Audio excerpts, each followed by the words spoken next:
Well, good morning, everybody. This is Mathman, and in the last 2 weeks, I posted two videos.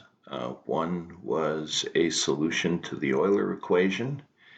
Um, that was a problem that popped up on one of my YouTube lists that I thought was intriguing, and so I went to task and solved the problem in a methodology or using a methodology that I'm familiar with, and I thought it was interesting enough to make a slide presentation out of it in PowerPoint, and I posted it on as my first video on this channel, and then I thought, well, why don't I make a series of videos on certain mathematic topics?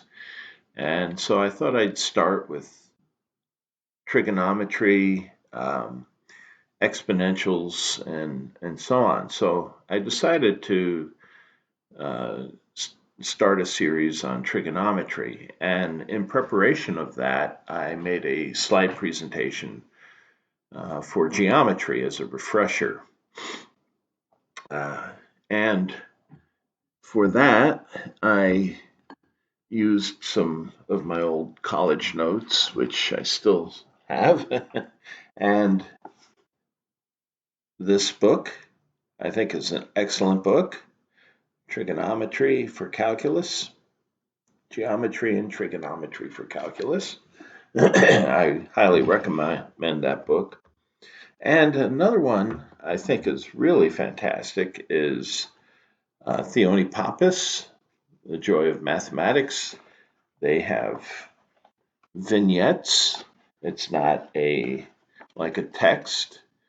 So you can find uh, topics on geometry and other types of mathematics like Fibonacci numbers. Here we go, get centered, and it's none of these vignettes are more than 4 or 5 pages at the most. This is the original Joy of Mathematics, and this was the More Joy, the follow-up book. There we go. And so you can gain, if you're interested in learning something on your own, those are excellent books to refer to.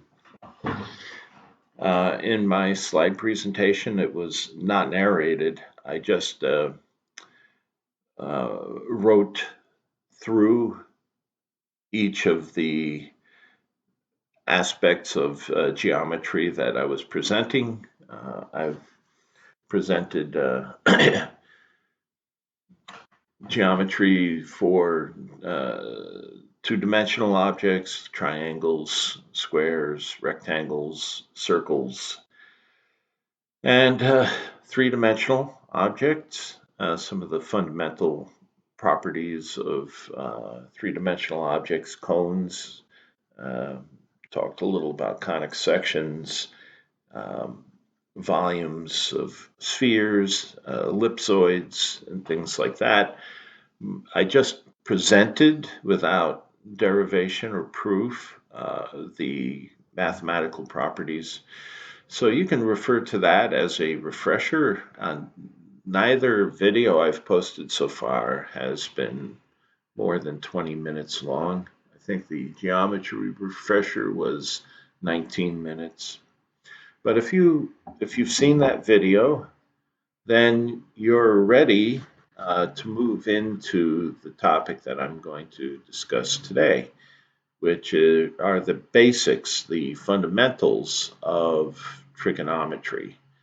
And so we're going to derive some of the fundamental trigonometric functions. We're going to be dealing with right triangles from where these functions originate, and we'll take a look at other things, angles, some of the solutions to trigonometric functions for certain angles, and if we have some time, we'll take a look at periodicity, but we won't try to make this a very long video. So already this introduction is 5 minutes long. So let's get right to it. Now on this whiteboard, I'm going to try and angle this so that the best angle to see. Now, and I'll try to stay out of the picture as much as possible, but that's not going to be easy to do. But here we'll try and get the full board in. Okay, so now what I have drawn on this board here, as you can see, is a right triangle. And what we mean by a right triangle is that one of the vertices, and we have vertices A, B, and C, and this vertice C is 90 degrees. That is what makes this a right triangle. One of the vertices is 90 degrees. So we have in this vertices, we have angle alpha, and up here we have angle beta. And as with all triangles, we know that the sums of the angles are going to be 180 degrees. So alpha, oops, that's not very good. I'm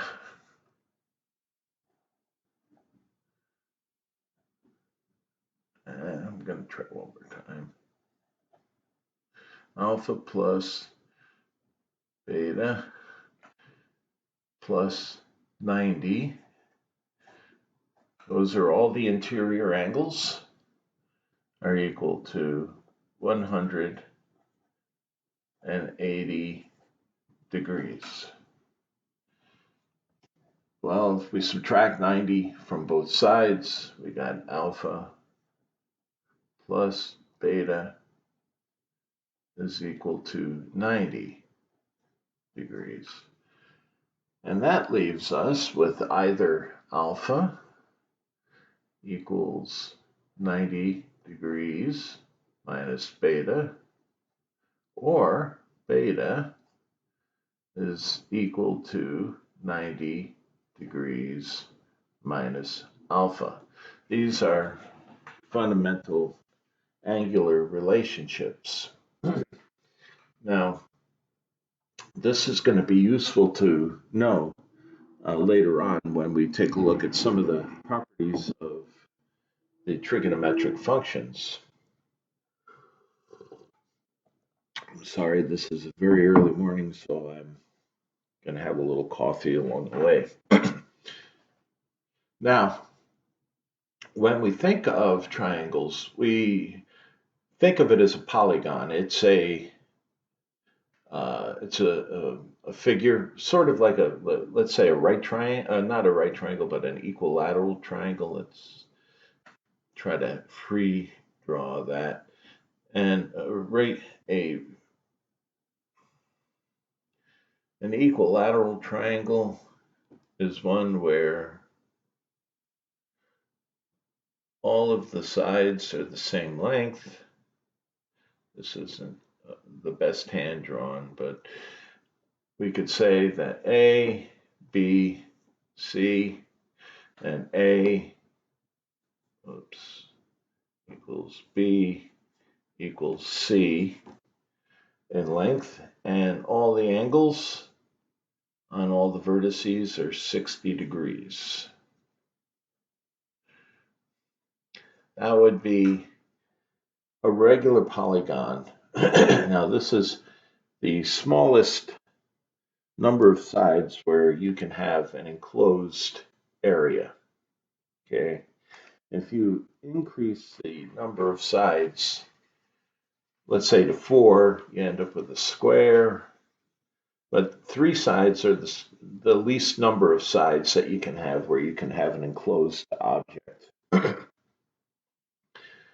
You add sides, you have a square or a hexagon or octagon, and the more sides that you put to a regular polygon, which is defined as the one that has equal sides, like our equilateral triangle.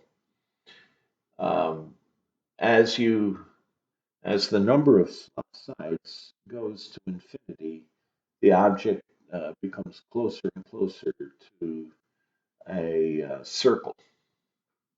But that's just an interesting aside at this point. That's more of a feature of geometry and then calculus, actually, because Archimedes came very close to. He used this idea of a polygon with infinite sides to estimate the area of a circle, and he came very close to the concept of limits, which were the basis or basics of calculus 2,000 years before Newton.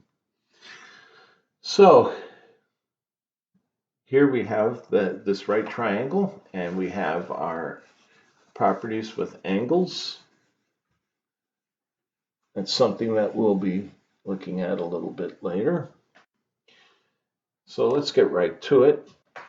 Basically, with trigonometry, we are relating variables. The base, which we're going to call x, the height, we're going to call y, and the hypotenuse, which is a combination of the height and the base. And we know that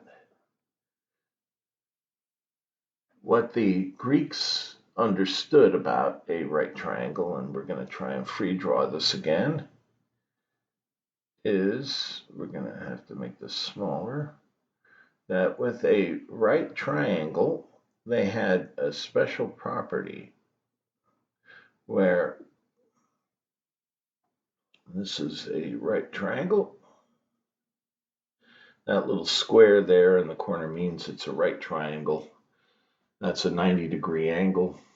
So if you see an angle with that little squared off corner inside, that means it's a right triangle.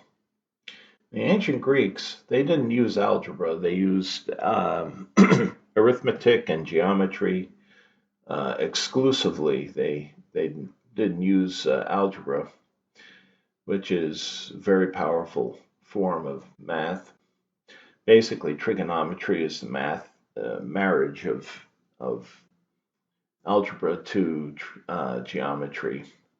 But what they did understand is that if you built squares off the sides of a right triangle,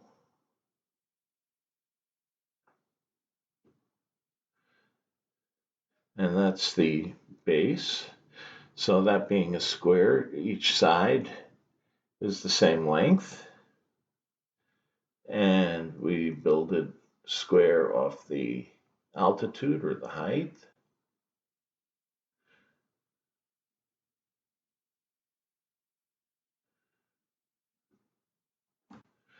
and that is the height, and so this is also, all the sides are the same. And if we build a square off of the hypotenuse, I'm going to try and be a contortionist here.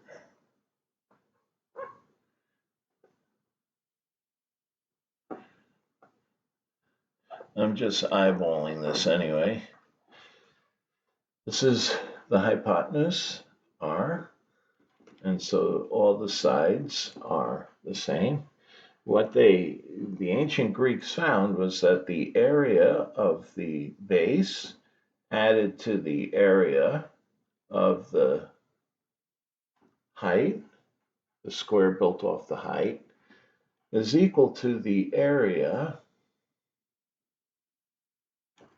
built off the hypotenuse. And we know what that area is. It's b times b. So we have a of the base square plus the area of the height is equal to the area of the square built off the hypotenuse. Well, that is b times b plus h times h is equal to r times r, or more familiarly, b squared plus h squared is equal to r squared. And that's the Pythagorean theorem.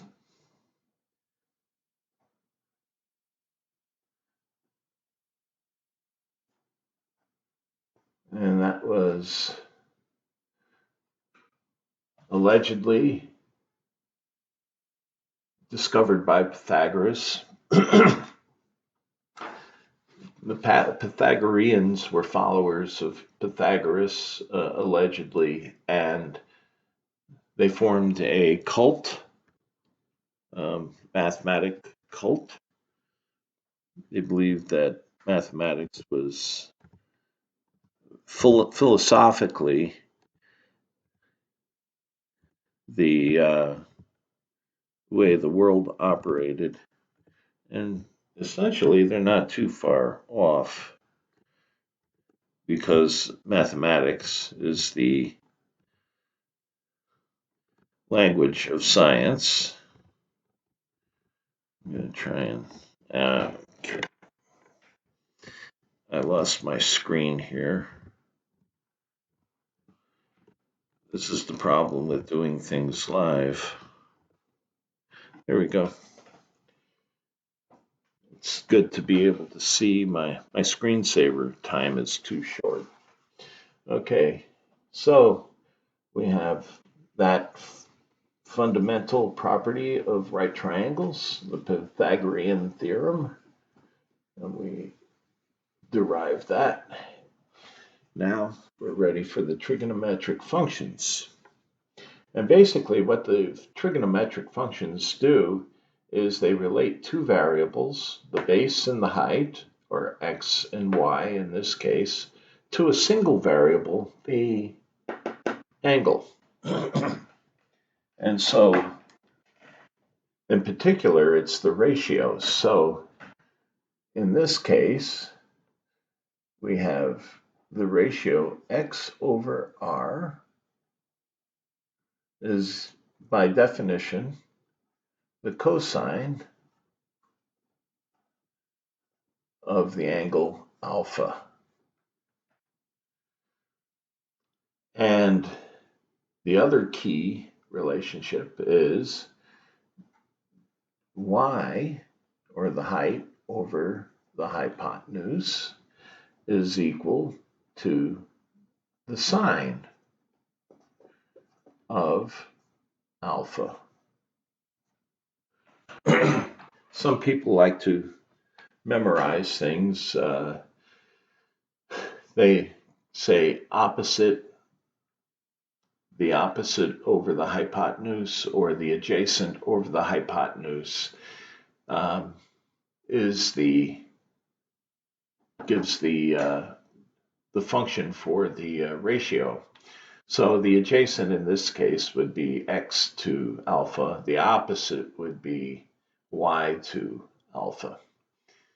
And so with these two basic trigonometric functions, we can derive all of them, actually.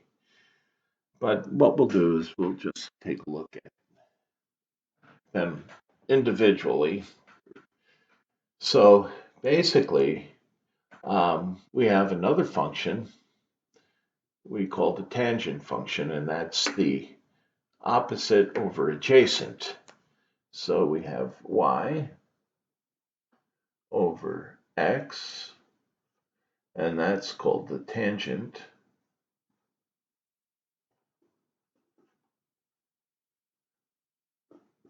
of alpha. But we also notice that y over x is the same as y over r over x over r, which is equal to the sine of alpha divided by the cosine of alpha, and that's equal to the tangent of alpha. And there's actually a shorthand for writing these things. We're not going to write out the full name of the function all the way. I just wanted you to see the names. Now, I want you to understand that this is equal to that. See, it's the same as x over y because, or not x over y, y over x, I'm sorry. I always make this mistake, y over x. And the reason for that is these cross out. So the sine of alpha over the cosine of alpha is the tangent of alpha. And we have three more functions that are not as significant, but they do play a key role in mathematics and other ways, and they're related to the sine and the cosine. Like I said, once you have the sine and the cosine function, you can derive all of them. So r over x is equal to 1 over the cosine, and I'm going to use the abbreviated version, the cosine of alpha, and that, by definition, is the secant of alpha. Or if we just want to use the abbreviated form, secant. Whoops, I lost my pen.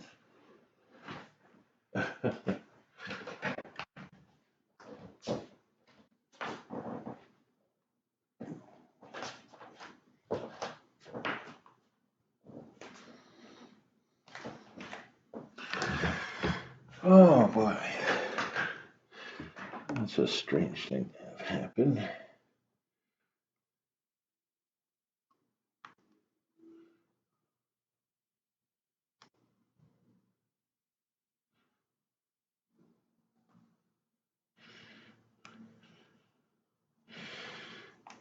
Really weird. Okay.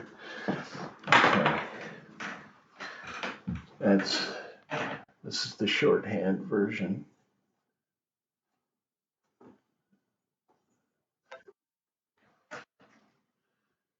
All right. Now, similarly, r over y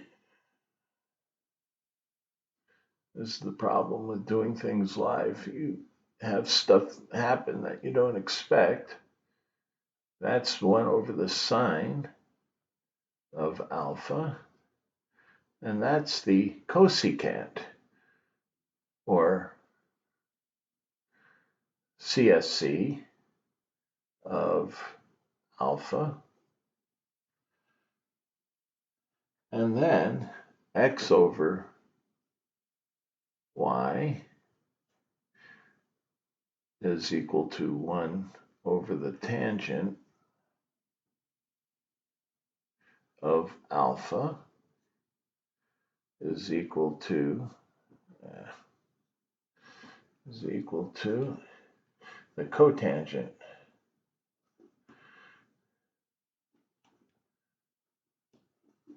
of alpha. Or I'm sorry, I wrote it wrong. Cotangent of alpha. Again, the problems of doing things live. So now we have all 6 trigonometric functions. So we'll just write them out all together. We have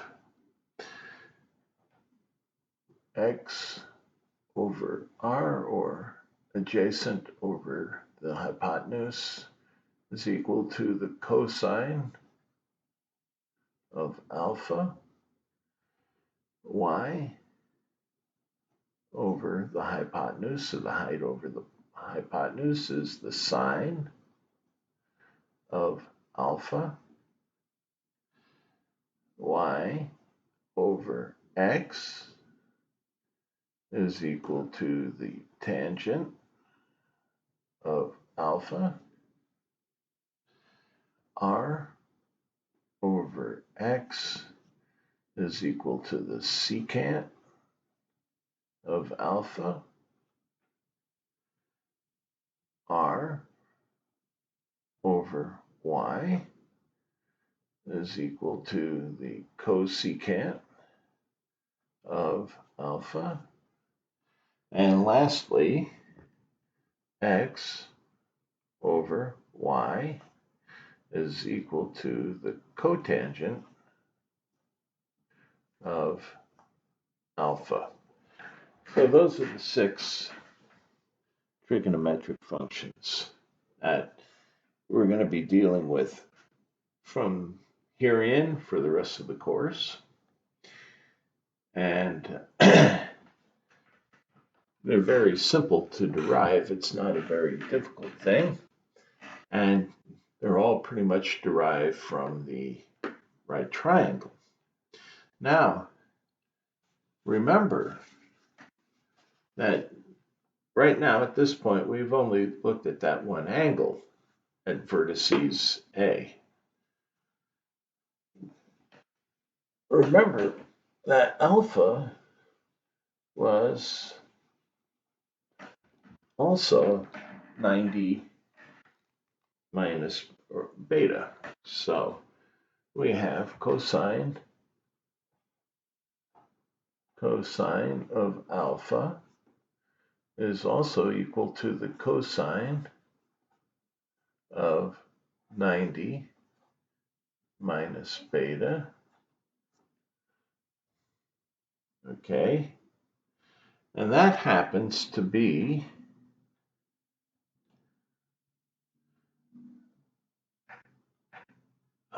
let's see, the sine of beta. So let's take a look. X over r. So x is the opposite over beta. So that's x over r. And that's equal to the sine of beta. So here we've derived a fundamental relationship. Oh boy, I think this pen's beginning to lose its ink. The cosine of 90 minus beta degrees is equal to the sine of beta. Similarly, the sine of 90 minus beta is equal to, okay, so the sine of 90 minus beta, which is y over r,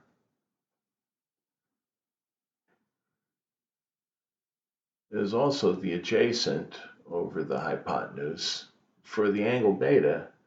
So that's equal to the cosine of beta.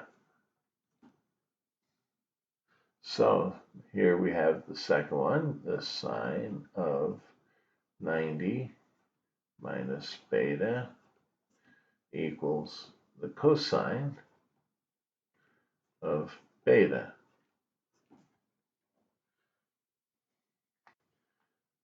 So that's a key thing. And you just realize that it's by definition, because we're looking at this angle rather than alpha, the adjacent is y to beta, and the opposite to beta is x. So the functions relating to beta are completely opposite of the functions as they relate to alpha. And that makes some sense. Now, we take a look at how that relates to the tangent. Now, the tangent of, well, we got the cosine. Let's see, let's take a look at it this way. The sine of alpha, or 90 minus beta, over the cosine of alpha, which is 90 minus beta. Remember, alpha is equal to 90 minus beta. And we said that was the tangent of alpha. But we also see that that's equal to the cosine of beta over the sine of beta, which is equal to the cotangent of beta. So we've got tangent of alpha is equal to the cotangent of beta. We have the sine of alpha is equal to the cosine of beta, and the cosine of alpha equals the sine of beta. And that's because of this relationship that alpha is equal to 90 minus beta. And looking at the way the variables relate to the two different angles. So we've really covered quite a bit of territory here. Now, remember in basic geometry, we have a circle. And I don't have a stencil here. We'll have to make do with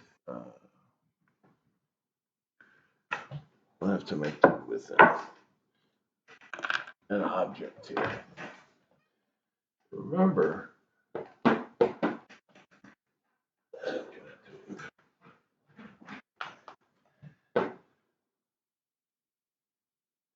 this is going to be tough.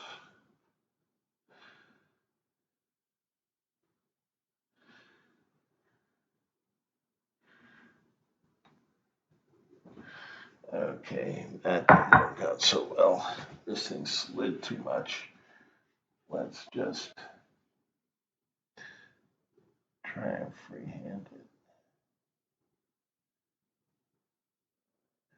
Not very good at this freehand business.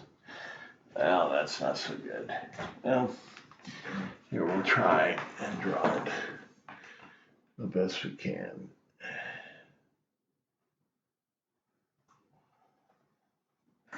Okay, with a circle, we have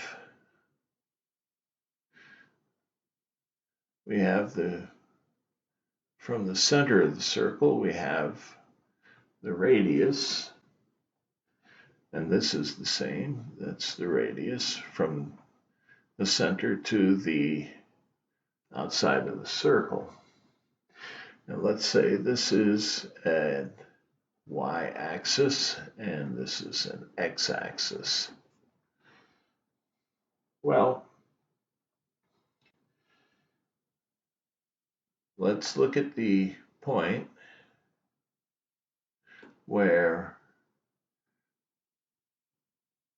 we have the line bisect the angle between the x and the y-axis. Now the x and the y-axis are perpendicular, so they're equal to 90 degrees from one another. They're perpendicular. X and y are perpendicular.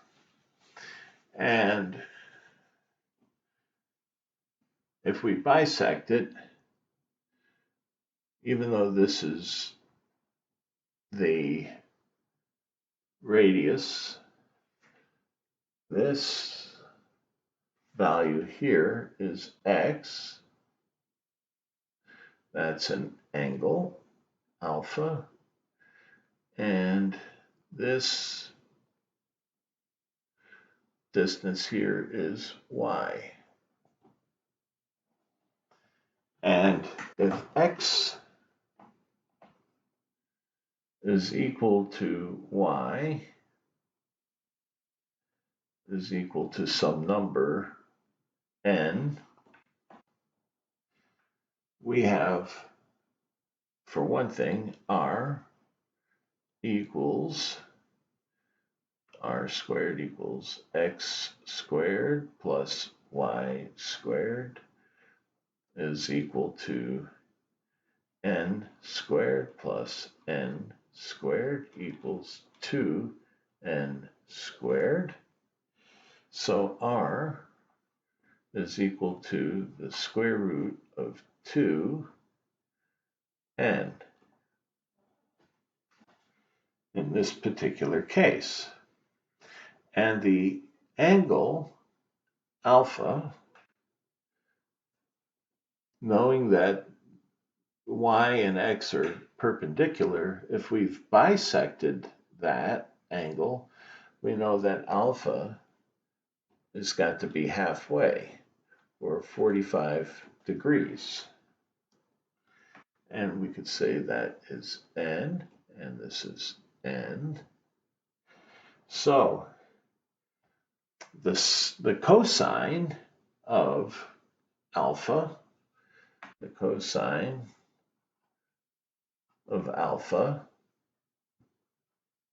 is equal to the cosine of 45 degrees.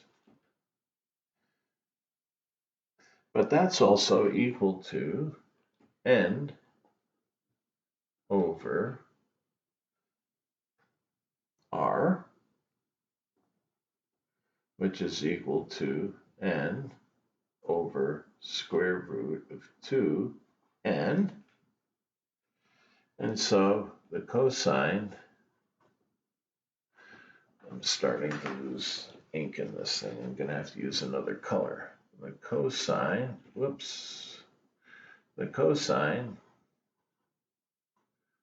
of 45 degrees is equal to 1 over the square root of 2. But if you multiplied that top and bottom by the square root of 2, we end up with square root of 2 over 2. Similarly, if we did the same thing to the y in this case, we have the sine. Well, this thing's really starting to lose ink. Sine of 45 degrees is equal to n over r, because this height is n. The height, when we bisect this, the height and the base are the same distance, and that happens to be the same. It's the square root of 2 over 2. So in this particular case, where you have the right angle split into 45 degrees, so sine of 45 degrees is equal to cosine of 45 degrees is equal to the square root of 2 over 2. Now that's in this case where we have n over, let's see, we bisected the angle between two perpendicular axes. We can go to another unit of measurement we call radians. So in order to do that, remember that the circle, let's take this circle, we'll try and redraw it again. Oops.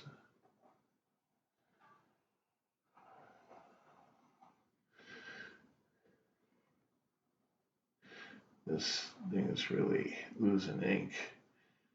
We'll divide it into quadrants. And we know that this angle's 0, this one's 90, this one's 180 degrees. This is 270 degrees, and all the way around is 360 degrees. We can thank the ancient Sumerians and Babylonians for this, because they used base 60 math, I believe it was, and so their geometries involved. That's why we have 12 hours in a day, or 24 hours in a day, and 360 degrees in a circle. It dates back to the ancient Middle Eastern nations.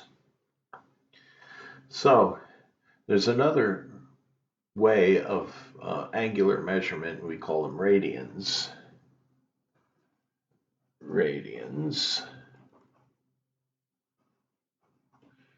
And these are related to pi. I'm going to start using another pen because this thing is done, spent. I hope the other ones work. This is red. I thought that was black. Oh well. Maybe this one will work. Okay. They're related. Look at that. Works. They're related to pi. Okay. And so we know pi is equal to 180 degrees. So we can convert any angle into radians by multiplying, let's say, here in the case of 45 degrees, we multiply by pi per 180 degrees, and that's equal to pi on 4. So we've gone from degrees to radians. So we have sine of pi on 4 is equal to the square root of 2 over 2, because pi on 4 equals 45 degrees. That's the same as the cosine of pi on 4. So let's take a look at this a little more in a little more detail.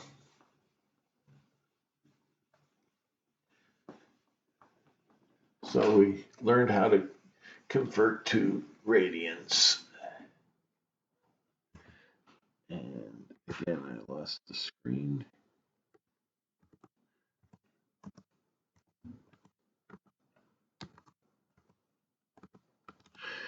Alrighty.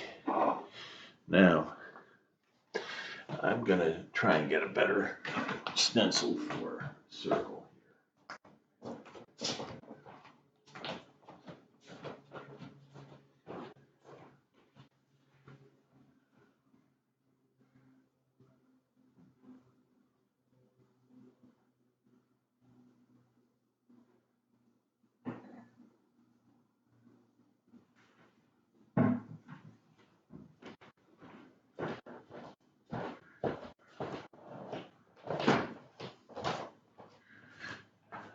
Okay, now we're going to take instead of my freehand, we're going to do a little stencil job.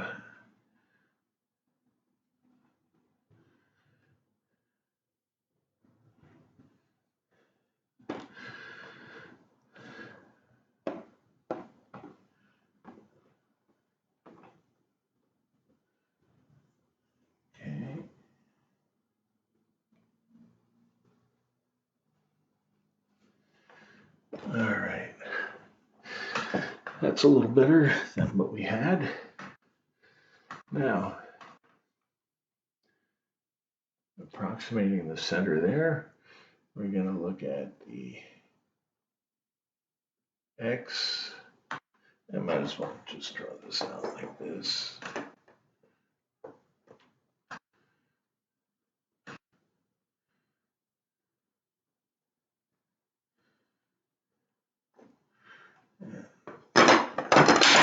Oops, Y.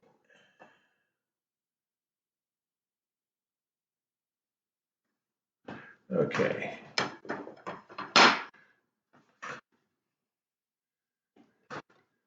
This is our x-axis. That's our y. And now, again, this is 0 degrees. And this is 90 degrees, or it's pi on 2. This is 180 degrees, or it's pi. This is 270 degrees, or 3 pi on 2, which is easy to see. This is 1 pi on 2, 2 pi on 2, 3 pi on 2, and this is 4 pi on 2, which is 2 pi. So our entire circle is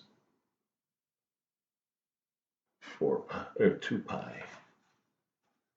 Now, we already saw how we divided this up.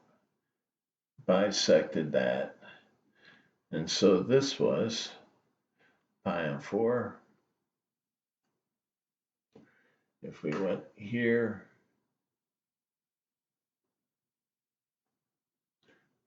that is 1 pi on 4, 2 pi on 4. This is 3 pi on 4, 4 pi on 4. This is 5 pi on 4. This is 6 pi on 4. And this is down here, 7 pi on 4.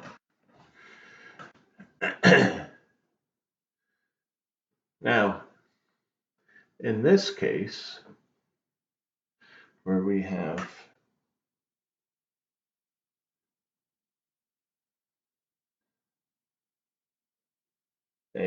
let's say, on our circle, we have, this is pi on 2, this is 0. Let's say we had an angle, a very steep angle here, alpha.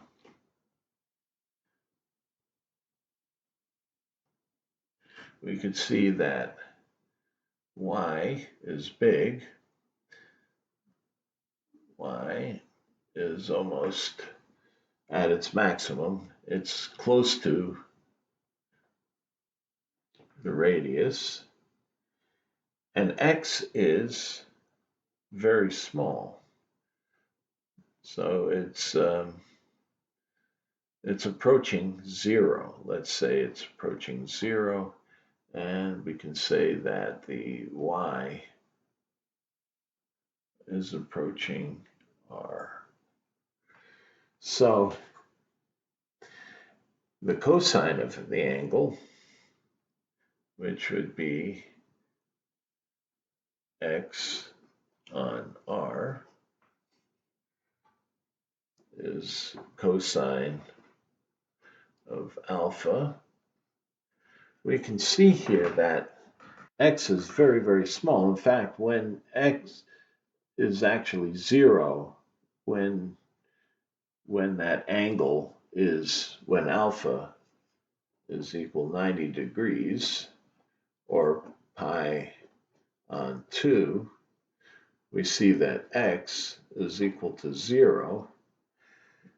So 0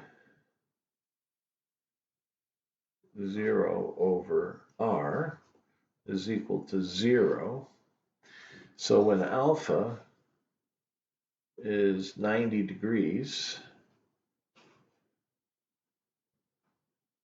or if the cosine of pi on 2 is equal to 0 over r is equal to 0. So in that case, the cosine function is 0.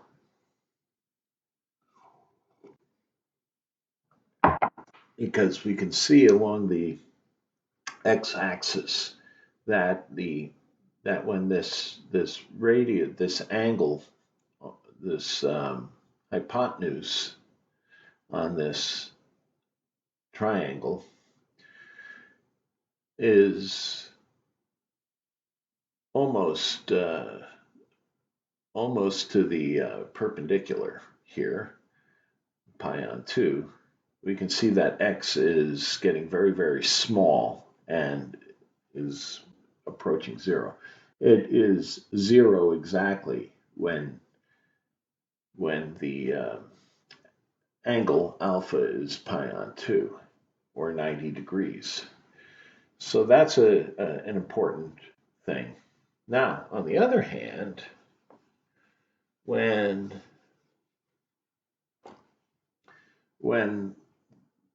that angle is approaching pi on 2, we have y on r, And when y is, let's say, is the sine of alpha, or the sine of pi on 2, we can see that y is exactly r. So y is equal to r on r, which is 1, which is equal to the sine of pi on 2. So we have two important findings here. When the angle alpha, when alpha is equal to pi on 2, or 90 degrees, the cosine of the pi on 2 is equal to 0, and the sine of pi on 2 is equal to 1. Now, on the other hand, where the cosine, let's say we have our x-axis like that, and we have our arc. Let's say this angle is very, very sharp. I'm not a very good drawer. Let's try to make this a little more precise.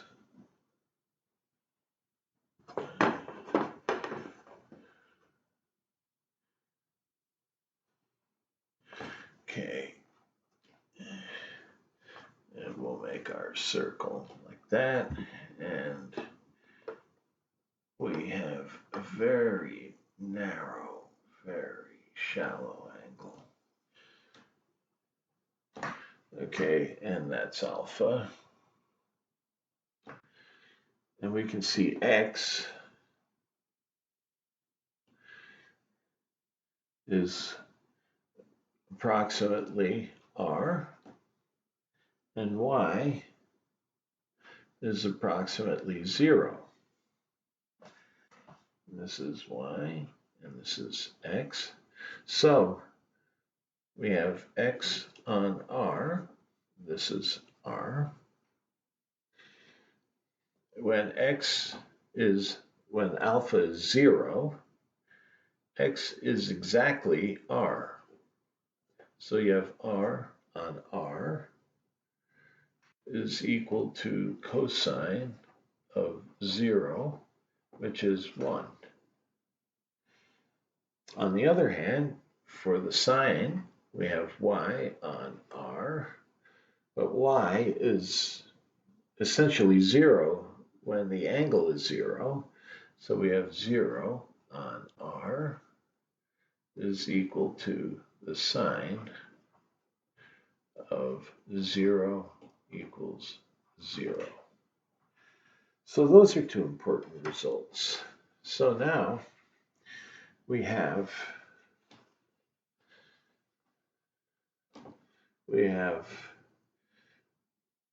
the angle, we have 0, we have pi on 4, and we have pi on 2. We have the cosine of the angle. Let's draw that a little better, I'm sorry. Cosine of the angle, and the sine of the angle, alpha. This is 1, this is 0, this is the square root of 2 on 2, this is the square root of 2 on 2, and this is 0, and this is 1.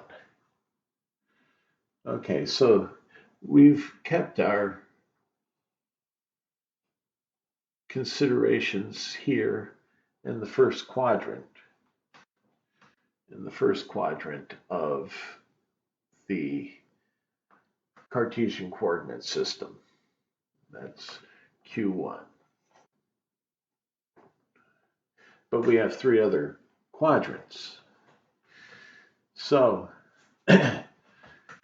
when we extend this into the negative direction, and we take our circle that way, and we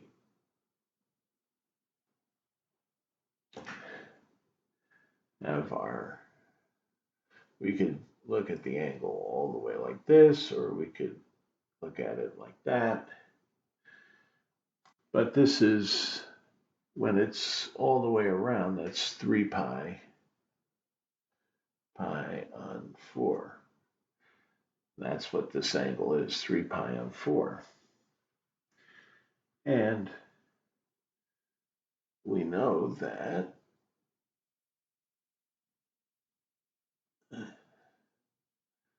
this is alpha. Let's take a look at this. Alpha. And we have x in this direction. And this is r. So x over r is equal to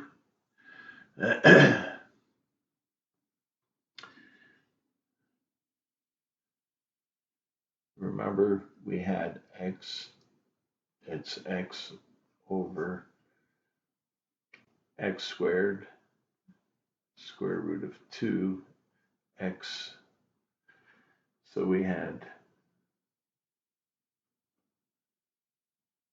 but in this case, we have negative. So it's a negative x. And so we have negative square root of 2 on 2 equals cosine of 3 pi on 4. So on 3 pi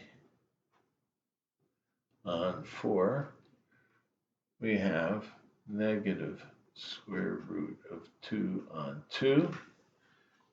But in the y direction, we're still in the positive. So that is positive square root of 2 on 2. And you can see what we're doing. We're building a table. In this quadrant, we're going to make this too confusing here. In this quadrant, everything is negative. So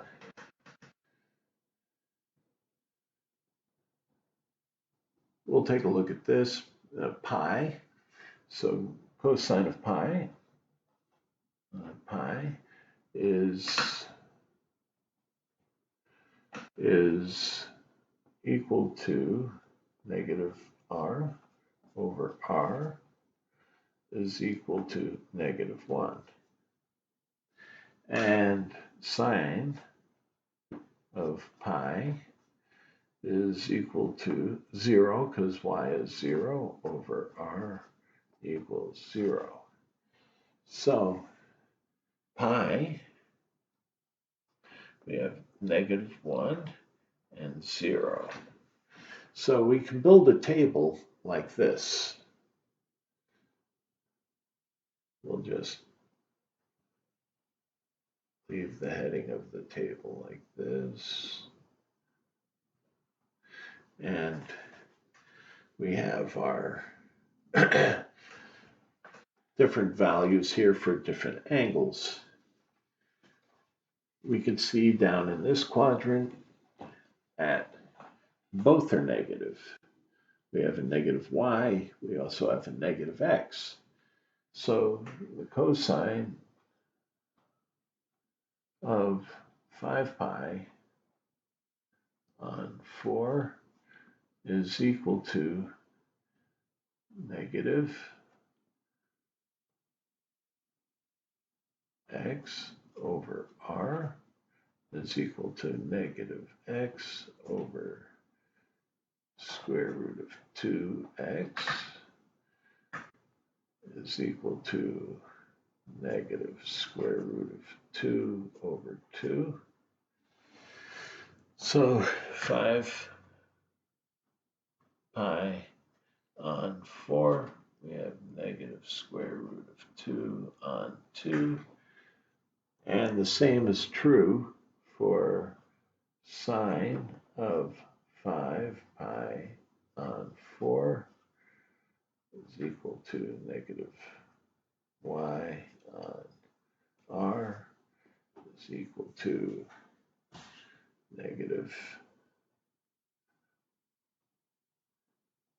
square root of 2 on 2. So down here we have both sine and cosine being negative. And then in this quadrant, the cosine is positive. So we can build a table all the way.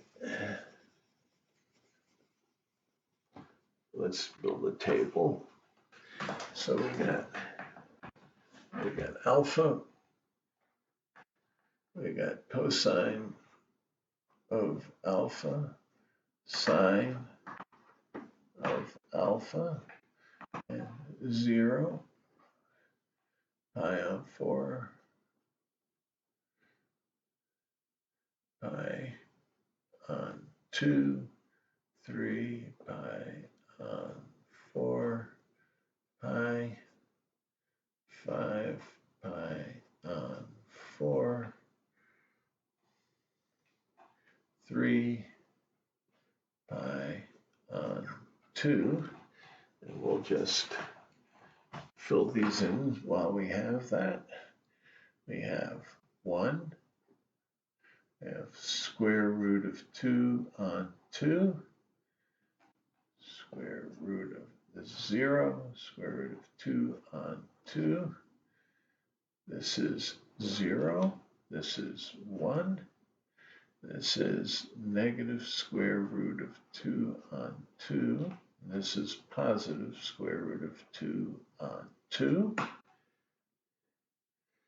This is negative 1, this is 0, this is negative square root of 2 on 2, negative square root of 2 on 2, and this is 0, and this is negative 1, and we'll just finish our table down here.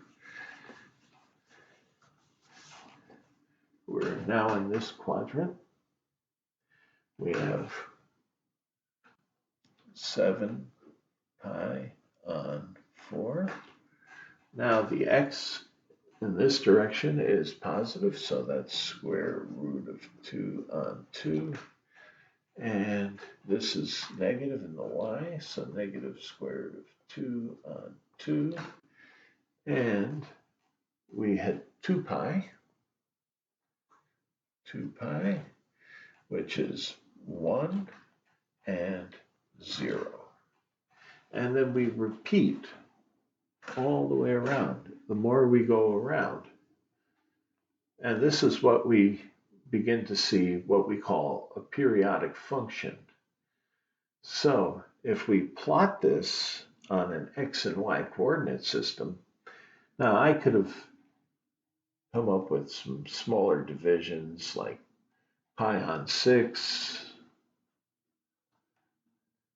and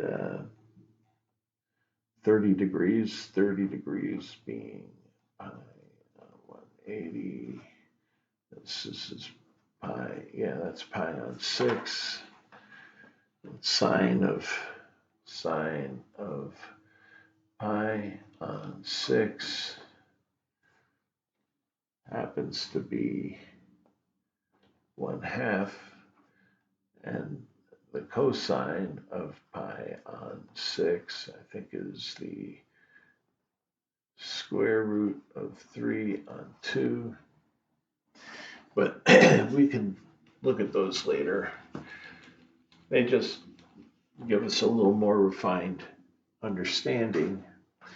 So, taking this property and building a, let's say, XY coordinate system.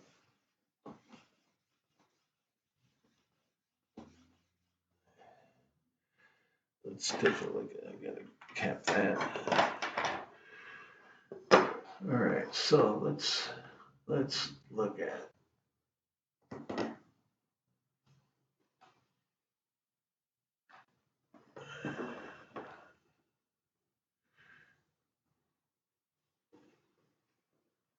Okay.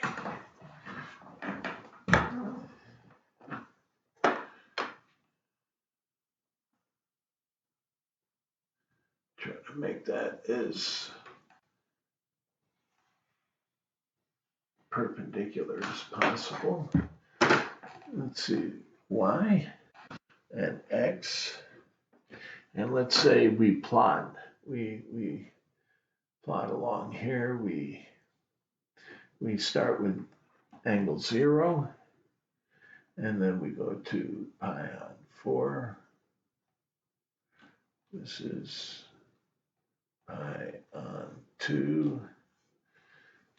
This is 3 pi on 4. This is pi. This is 5 pi on 4. This is 3 pi on 2. This is 7 pi on 4. And 2 pi. And we can continue on in this axis to 9 pi on 4. This is 10 or 5 pi on 2. This is, okay, 10, 11 pi on 4, 12 pi on 4, or 3 pi. 3 pi, and we can go on like that forever. So we know that the functions never go more than 1 to -1. -1. And so if we plot that, we know, let's say we're plotting the cosine of alpha. Okay, and this axis is alpha. And so when we start out with 0, we start with cosine being 1. Pi on 4 is the square root of 2 on 2, which is approximately 707.707, something like that. So it's more up here. Pi on 2, 0. Let's get this there. And then 3 pi. Okay, let's call that. We call that 0.707. This is negative 0.707. So here we have that. And then at pi, it's -1. And then here it's back at this. Here it's 0. 7 pi over 4. It's back up here. And at 2 pi, it's back at 1. So if we connected these, we have a function. And if we added more angles, we could see that if we plot this, we have a function that is just snakes its way back and forth to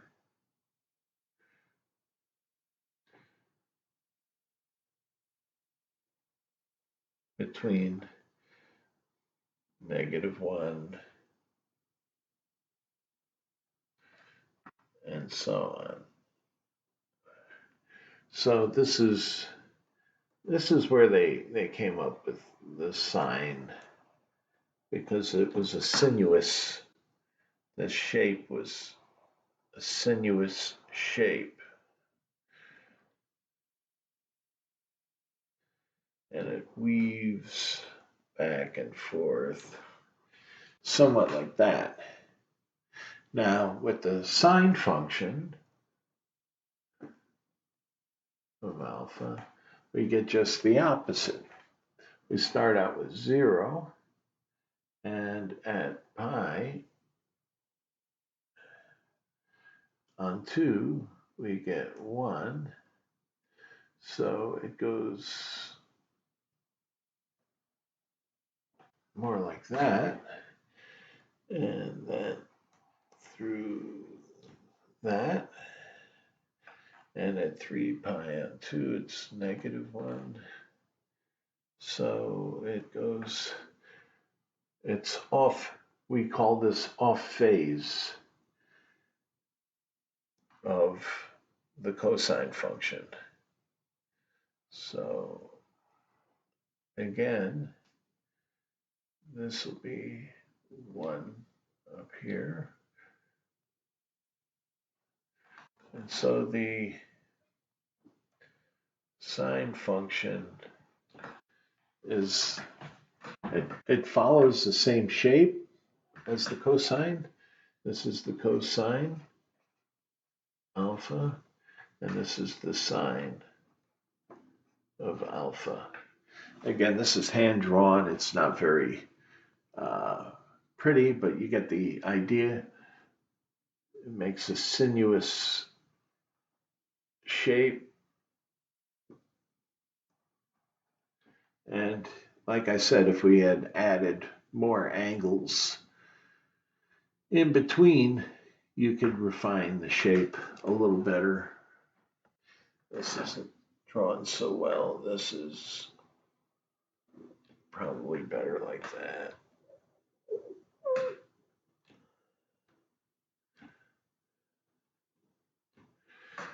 We'll just redraw. Okay. So anyway, that you get the idea. I'm not the world's greatest artist, especially on this whiteboard, but you get the idea. And we call this periodicity because it returns, it oscillates. These functions oscillate back and forth between 1 and -1.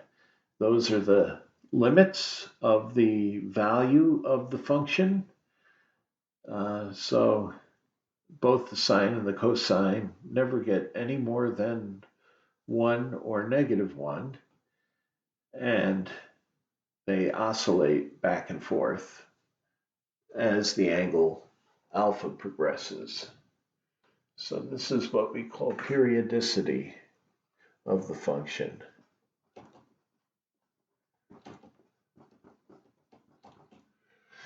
So today we've really bitten off a large chunk of trigonometry.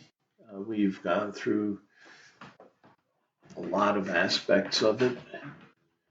Um, Unfortunately, I'm not a very good artist. I wish I was a little better with the art. And doing things, filming it live, isn't always advantageous either because little accidents happen. Pens run out of ink and stuff like that. So, anyway, I hope that this introductory presentation has been helpful. Um, Trigonometry is a very, very powerful form of mathematics. It's used extensively in science and engineering, um, and uh, surveying, land surveying. It's a critical mathematics for surveyors to understand because everything is done in geometric fashion in measuring areas and acreages, and they need surveyors need to have a very good understanding of trigonometry. So anyway, we took a look at the definitions of the functions and we went all the way through, created a table of values for these functions, and we also took a look at how these functions are periodic if we plot them along a special axis that represents the amplitude of the sine function and cosine function, the amplitude being 1 to -1, and the periodicity that occurs as angles progress, and the functions oscillate between 1 and -1. And that the sine function and the cosine function plot off phase. We could say that they are 90 degrees out of phase with one another because the values are always opposite one to the other, except for the case where the angle is 45 degrees or some related value like 5 pi on 4 or 7 pi on 4, some value of that sort. The functions will be the same. They'll yield the same result, square root of 2 over 2. Okay, so we'll leave it at that. I hope this has been a helpful video, and we'll continue with trigonometry because there are many, many trigonometric identities that arise, and we'll go through those. Those tend to be a little more algebraic rather than graphic in nature, so we won't be looking at my less than talented handiwork drawing, although I think you did get the concept across that the functions are period. There's a periodicity to the functions, even though I'm not that great an artist. So anyway,